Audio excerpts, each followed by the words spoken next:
केवल कंदनर स्वर शुणा जाऊँगी प्रभु हेले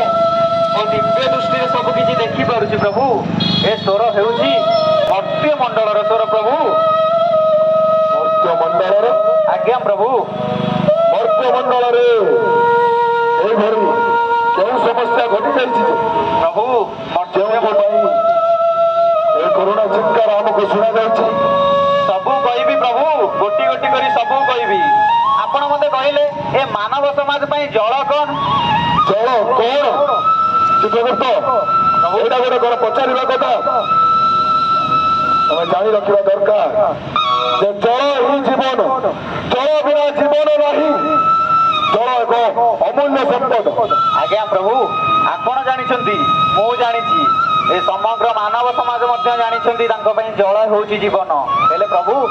मानव समाज रो लोक माने ए कथा को सदुपयोग करू नांती जो जगह रे जलर आवश्यक से आवश्यक रो अधिक व्यवहार करछंती जो जगह रे जल आवश्यक नहीं से जल को नष्ट करछंती प्रभु आ जानिछंती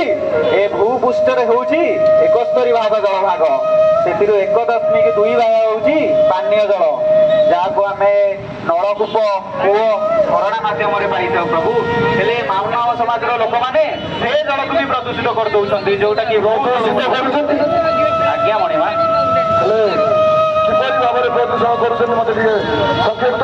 चित्रगुप्त प्रभु ए मानव समाज लोक मैंने चाष जमी विभिन्न रासायनिक पद्धति व्यवहार कर लिक्विड व्यवहार कर जहाँफल कि माटी तो नष्ट होउछि ए भूत आसुवा पानीय जल प्रदूषित होउछि प्रभु प्रभु जदि यही समस्या सब रही अल्प किसी दिन मध्य मानव समाज लोप पाई आगामी पीढ़ी जल गुंडाटे रही से विकल हो छटपट हो मृत्युवरण कर प्रभु मु ए कौन शुणुछि प्रभु मु आपन